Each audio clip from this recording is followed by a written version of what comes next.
ఆయన ప్రాణం పెట్టడానికి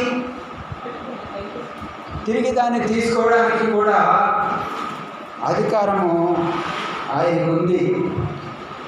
ఆయన ఈ అధికారాన్ని ఎవరి ద్వారా పొందాడు అంటే తండ్రి ద్వారాగా పొందాడు. ఈ లోకానికి ఎందుకు వచ్చాడంటే తండ్రి చిత్తాన్ని నెరవేర్చడానికి వచ్చాడు. పాపులనందరినీ కూడా రక్షించడానికి, నశించిన దాన్ని వెతికి రక్షించడానికి మనిషి కుమారుడు లోకానికి వచ్చాడని దేవుని యొక్క లేఖనాల్లో మనం చూడగలుగుతాం.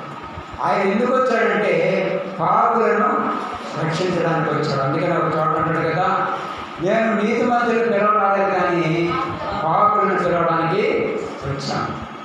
ఆరోగ్య కలగడానికి వైద్యుడు అక్కర్లేదు కదా, రోగికే కదా వైద్యుడు అవసరం అని చెప్పేసి దేవుని యొక్క లేఖనాలు మనకి తెలియజేస్తున్నాయి. కనుక ఆయన మన కొరకు ప్రథమ ఫలంగా ఏర్పడ్డాడు అని 1 కొరింథీ పత్రిక 15వ అధ్యాయము 20వ వచనంలో రాత్రికాల సమయంలో చూస్తాం. ఆయన ఎలా లేపబడ్డాడు అంటే ప్రథమ ఫలముగా లేపబడ్డాడు అని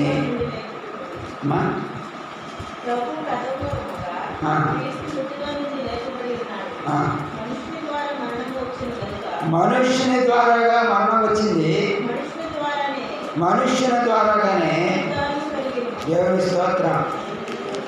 ఒక మనిషి ద్వారాగా మరణం వస్తే మరొక మనిషి ద్వారాగా పునరుద్ధానం వచ్చిందంట.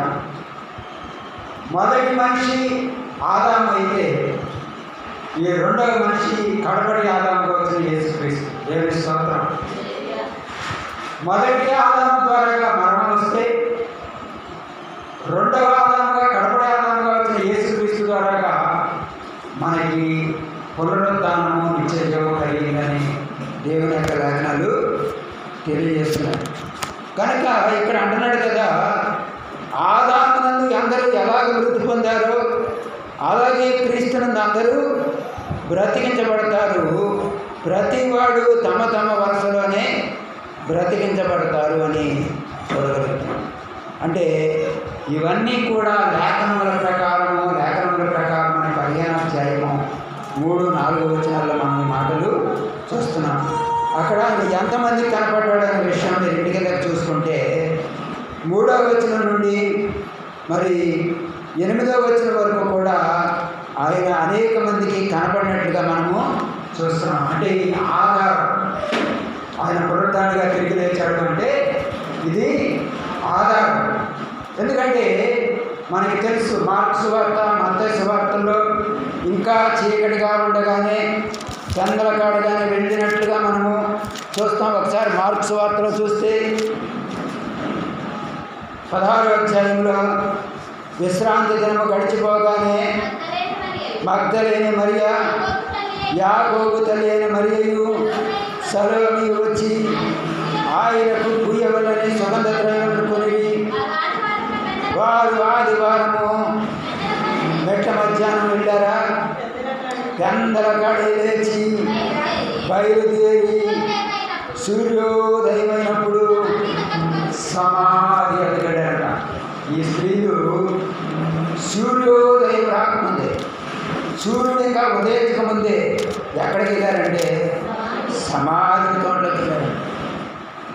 ఇక్కడ చూసినప్పుడు వాళ్ళు వెళ్ళినప్పుడంట అక్కడ ఏం కనపడ్డదంటే ఆ సమాధి రాయి దొర్లించబడడం కనపడింది. దేవుని స్తోత్రం. ఆ రాయంట ఎంతో పెద్దది రాయి, మనలాంటి చిన్న రాయి కాదు, అది చాలా పెద్ద రాయి. ఆ రాయి మళ్ళీ కదలకుండా దానికి చెయ్యి కూడా వేసి బిగించారంట. కానీ ఆ రాయిని దొర్లించబడడం చూశారు. అప్పుడు వాళ్ళు సమాధిలో ప్రవేశిస్తే అక్కడ ఒక ఆయన ఉన్నాడంట. తెల్లని నిలువుటంగి ధరించుకున్న ఒక పడుచువాడు కుడివైపున కూర్చుంటాడు చూచి మిక్కుల కలవరపడి, అందుకతడు కలవరపడకుడి, సిలువ వేయబడిన నజరేయుడైన యేసు మీరు వెతుకుతున్నారు, ఆయన లేచి ఉన్నాడు, ఇక్కడ లేడు. వారు ఆయన ఉంచిన స్థలము అంటే ఇక్కడ ఏం కనపడుతుందంటే మనకి ఖాళీ సమాధి కనపడుతుంది. దేవుని స్తోత్రం. ఏం కనపడుతుంది? ఖాళీ సమాధి. కొంతమంది అన్నారు మేము నిద్రపోతున్నప్పుడు ఎవరో ఆయన శవాన్ని తీసుకెళ్ళిపోయారని ప్రకటన చేయమని కూడా కొంతమందికి డబ్బులు ఇచ్చి చెప్పడం కూడా జరిగింది. కానీ ఇక్కడ ఆయన తిరిగి లేచి అనేక మందికి కనపడినట్టుగా మనము చూస్తూ ఉన్నాం. కనుక ఆయన మరణమును గెలిచి లేచిన దేవుడు. ఎందుకంటే ప్రవచన నెరవేర్పు కొరకు అని చూడగలుగుతాం. యెషయా గ్రంథము 25వ అధ్యాయం 8వ వచనంలో, హోషేయ గ్రంథం 13వ అధ్యాయం 14వ వచనంలో, కీర్తన గ్రంథం 16:10లో చూస్తే ఒక మాటను మనం జ్ఞాపకం చేసుకున్నట్లయితే హోషేయ గ్రంథము 13వ అధ్యాయము 14వ వచనం చూస్తే అక్కడ ఒక మాట కనపడుతున్నాను. అయినను పాతాళ వశములో నుండి నేను వారిని విమోచించును, మృత్యువు నుండి వారిని రక్షించును. ఓ మరణమా నీ విజయం ఎక్కడా?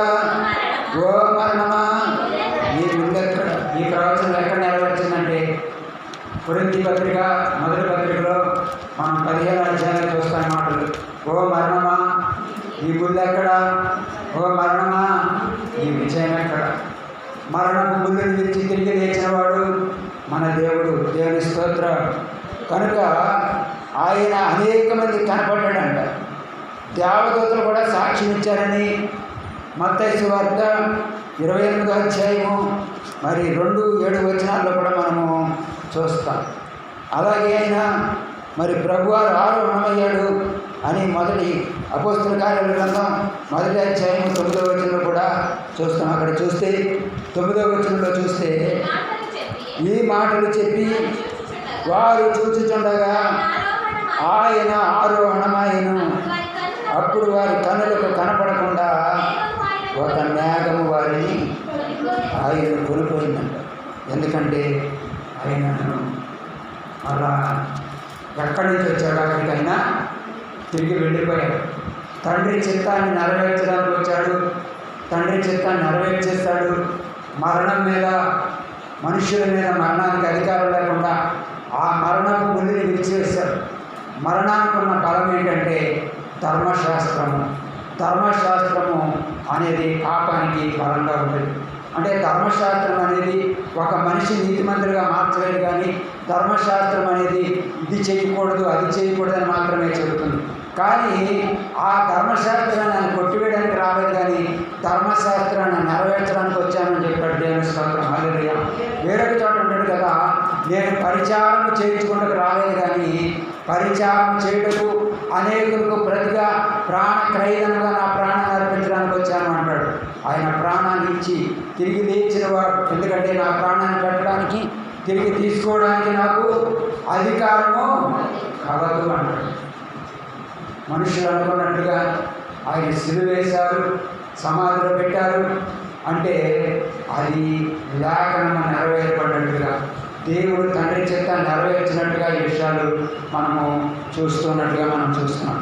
అంత మాత్రమే కాకుండా ఆయన అపోస్తలులు కూడా సాక్ష్యం ఇచ్చారు. అయ్యా ఆయన వచ్చాడు, ఆయన సమాధి చేయబడ్డాడు, తిరిగి లేచాడు అని కూడా వాళ్ళు కూడా సాక్ష్యం ఇచ్చినట్టుగా మనము దేవుని యొక్క లేఖనంలో మనం చూస్తున్నాం. అంటే ఆయన సాక్షిగా ఉన్నాడు. ఎక్కడా కూడా ఆయన ఏదో ఎవరికి కనిపించకుండా వెళ్ళిపోయిన వాడు కాదు. 40 రోజులు అనేక మందికి కనపడినట్టుగా మనము మొదటి కొరింథీ పత్రిక 15వ అధ్యాయంలో ఈ కింద వచనాల్లో మనం చూస్తుంటాం.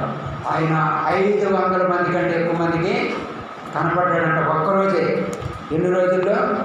ఒక్కరోజే ఆయన కనపడినట్లుగా మనము చూస్తున్నాం. అందుకని ఇక్కడ ఏమంటాడంటే మరి అపోస్తల కార్యాల గ్రంథం 2వ అధ్యాయం 24వ వచనంలో చూస్తే మరణము ఆయనను బంధించుట అసాధ్యము కనుక దేవుడు మరణ వ్యాధులను తొలగించి ఆయనను. అందుకనే దేవుని యొక్క లేఖనం కింద చూసినట్లయితే అంటాడు కదా, నీవు నా ఆత్మను పాతాళంలో విడిచిపెట్టవు, నీ పరిశుద్ధిని కుళ్ళు పట్టనియవు. ఆయన కుళ్ళు పట్టేవాడు కాదు.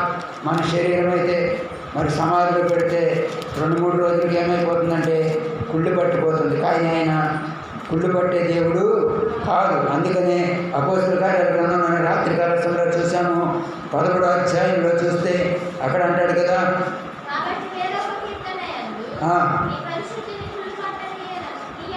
ఇయ్యమని చెప్పుచున్నాడు. దావీదు దేవుని సంకల్పము చొప్పున తన తరము వారికి సేవ చేసి నిద్రించి తన పితరులకు చార్చబడి కుళ్ళిపోయిన కానీ దేవుడు లేపిన వాడు కుళ్ళు పడ్డాడు. అందుకని మనం ఇందాక పాడుకుంటాం, లేచినాడురా సమాధి తెరచినాడు. దేవుని స్తోత్రం. సమాధి గెలిచి లేచిన దేవుడు, మృత్యుంజయుడు, మృత్యువుని జయించి లేచిన వాడు, జయశీలి. ఆయన మాత్రమే కాకుండా ఎవరు కూడా అటువంటి కార్యాలు చేయగలిగిన వాడు ఎవరు కూడా లేరు. చాలామంది జయశీలి జయశీలి అని పేరు పెట్టుకున్నారు, కానీ వాళ్ళు ఏమి చేయగలిగారు అంటే ఏమి చేయగలరు. ఈయన మాత్రమే మరణమును గెలిచి లేచిన దేవుడు. దేవుని స్తోత్రం. హల్లెలూయా. మరణాన్ని మీద ఒక జయ గీతాన్ని, జయ సంకేతాన్ని తీసుకుని మనందరినీ కూడా ఒక శిలువ జయోత్సాహంతో మనందరినీ కూడా ఈరోజు ఇంత సంతోషంగా ఉంచగలిగిన దేవుడు ఆయన మాత్రమే అనే విషయాన్ని మనం జ్ఞాపకం చేసుకోవాలి. ఆయన పునరుత్థానుడు. అందుకని యోహాను సువార్తలో మనం చూసాం, రాత్రికాల సమయంలో పునరుత్థానమును జీవమును నేనే 10వ అధ్యాయంలో చూస్తే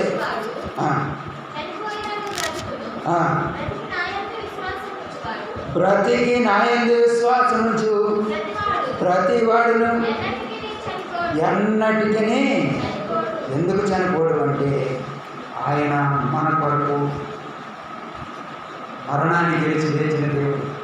పునరుత్థానమును జీవమును నేనే, నా యందు విశ్వాసం ఉంచేవాడు చనిపోయినా బ్రతుకుతాడు. ఒకవేళ బ్రతికి నా యందు విశ్వాసం ఉంచి ప్రతివాడు ఎన్నటికీ చనిపోడు అని మనందరికీ కూడా ఒక వాగ్దానం ఇచ్చిన దేవుడు. దేవుని స్తోత్రం. హల్లెలూయా. మనందరం కూడా ఒకవేళ ఇక్కడ లోకంలో చనిపోమంటే చనిపోదు. అది దేనికి అంటే శరీరం వరకే మరణం. ఈ మరణం అనేది ఆత్మని శరీరాన్ని ఎడబాస్తుంది, కానీ ఈ ఆత్మ ఎప్పుడు కూడా యుగ యుగాలు కూడా జీవిస్తూ ఉంటుందనే విషయం మనకి ధనవంతుడు రాత్రికట్ల మనకు అర్థమవుతుంది. దేవుని స్తోత్రం. హల్లెలూయా. అంటే మరణం అనేది దేనికి అంటే ఈ మట్టి శరీరానికి మాత్రమే, కానీ ఈ ఆత్మకి మాత్రం కాదు.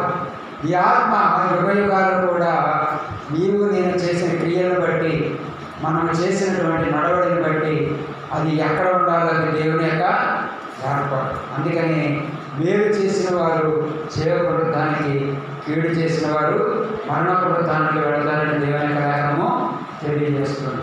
అంటే నీవు చేసిన క్రియల ద్వారా అది మంచివైనా చెడ్డవైనా సరే ఆయన క్రీస్తు న్యాయపూట మీద ఒకరోజు నిలబడవలసి ఉంటుంది అనేటువంటి విషయము మరి 2వ కొరింథీ పత్రిక 5వ అధ్యాయంలో మనము చూడగలుగుతాం. ఎందుకంటే మనందరికీ కూడా ఆయన ఆత్మ అనే సంచకరుని ఇచ్చాడు అని 2వ కొరింథీ పత్రిక 5వ అధ్యాయంలో మనము చూస్తాం.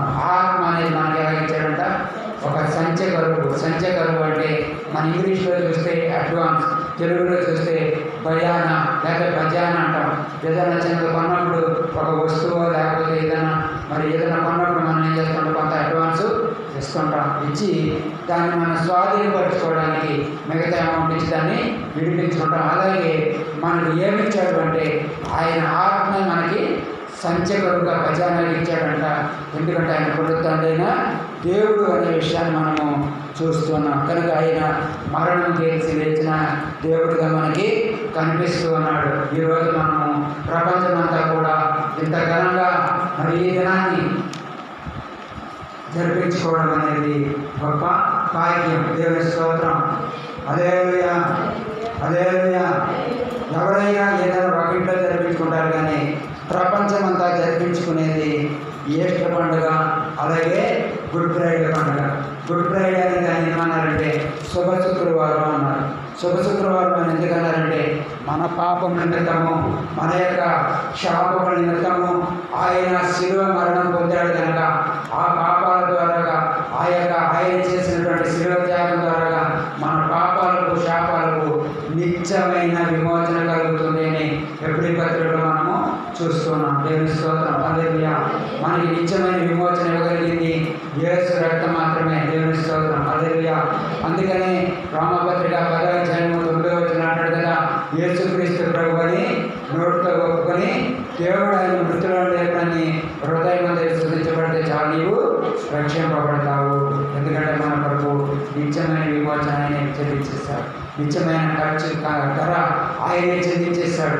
అందుకని 49:9 కీర్తన అంటాడు కదా, వారి ప్రాణ విమోచన ధనము బహు గొప్పది, అది ఎన్నటికీ తీరగా చూడవలసింది. అందుకని ప్రాణం పెట్టడానికి తిరిగి తీసుకోవడానికి ఏకైక అధికారం కలిగిన వాడు ఆయన మాత్రమే. లోకం అనుకున్నట్టుగా ఎవరు ఆయన్ని శిలువ మరణానికి అప్పగించడం వల్ల ఆయన చనిపోలేదు. ఆయన మళ్ళా తిరిగి లాభగలిగిన దేవుడు, పెట్టడానికి తిరిగి తీసుకోవడానికి కూడా అధికారం కలిగిన దేవుడు. దేవుని స్తోత్రం. హల్లెలూయా, హల్లెలూయా.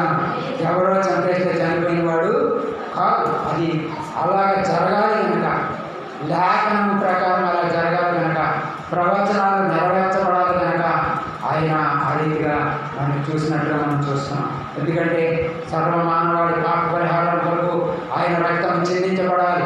గొర్రెల యొక్క మేకల యొక్క రక్తము ఏ మనిషిని పరిశుద్ధులుగా చేయలేదు కనుక, పాతకాలం మనకు తెలుసు, గొర్రెలు, కోడలు, పొట్టేళ్ళు, గువ్వల జంట, పావుల జంట తీసుకొచ్చి సంవత్సరానికి ఒకసారి ప్రధాన యాజకుడు అతి పరిశుద్ధ స్థలంలో ప్రవేశించి ఆ బలిపీఠ మీద వాటిని వదిలించి ఆ రక్తాన్ని అక్కడ చమిరి అదే రక్తం వల్ల వారి మీదకి ప్రోక్షించేటువంటి ఆనవాతి మనం చూస్తాం. ద్వితీయోపదేశకాండం, లేవికాండం, సంఖ్యాకాండాల్లో మనము ఈ విషయాలన్నీ చూస్తాం.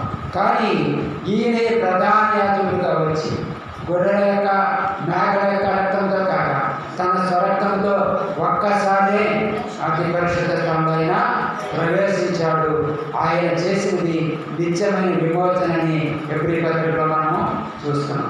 కనుక ఈరోజు మనం విశ్వసించేది ఏంటంటే, మన పాపాల కొరకు ఆయన శిలువ మరణం పొందాడు, సమాధి చేయబడ్డాడు.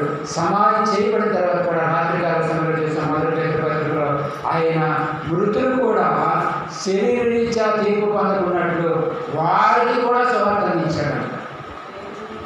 అదే రాత్రి రాని వాడు కూడా మీరు జ్ఞాపకం చేసుకోవాలి. అంటే ఆయన బ్రతుకున్న వాడికే కాదు, చనిపోయిన వారు కూడా తీర్పు పొందకున్నట్లు వారికి కూడా ఆయన సువార్త ప్రకటించాడు అని మరి కొరింథీ పత్రిక, మరి మొదటి పేతురు పత్రికలో మనము ఈ మాటలని రాత్రికాల సమయంలో కూడా జ్ఞాపకం చేసుకున్నాం. అంటే ఆయన ఎవరిని కూడా విడిచిపెట్టేవాడు కాదు. ఏ పార్టీ కూడా విడిచిపెట్టడానికి ఇష్టం లేదు.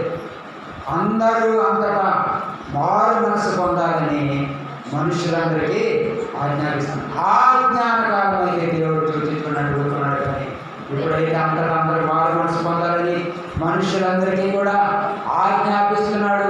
ఆజ్ఞ అంటే అది ఒక రూల్, అదొక ఆర్డర్. ఆర్డర్ అంటే ఖచ్చితంగా దాన్ని చేయవలసిందే. దానిలో ఇంకా మినహాయింపేమీ లేదు, ఇంకా ఛాయిస్ ఏమీ లేదు. మన ఎగ్జామ్ రాస్తున్నప్పుడు 10 క్వశ్చన్ ఇచ్చి 7 క్వశ్చన్ ఇప్పుడు సమాధానం రాయంటాడు. 3 మనకి ఏమిస్తాడు? ఛాయిస్. కానీ ఇక్కడ ఛాయిస్ కాదు, ఇది 100% దాన్ని నెరవేర్చవలసిందే.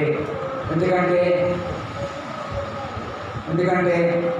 ఎవరైతే నమ్మి బాప్తిసం పొందుతారో వారు రక్షణ పొందుతారు, నమ్మని వారికి శిక్ష విధించబడుతుందని మరి మార్కు సువార్త 16 మాటలు చూస్తాం.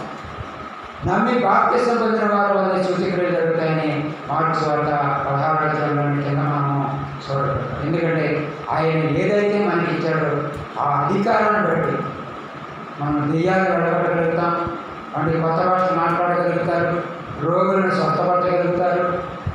ఇవన్నీ కూడా దేవుడు మరణం గెలిచి లేచినంత ద్వారా మనకు వచ్చేటువంటి గొప్ప భాగ్యము, గొప్ప ధన్యతని మనము గుర్తించగలగాలి. దేవుని స్తోత్రం. హల్లెలూయా.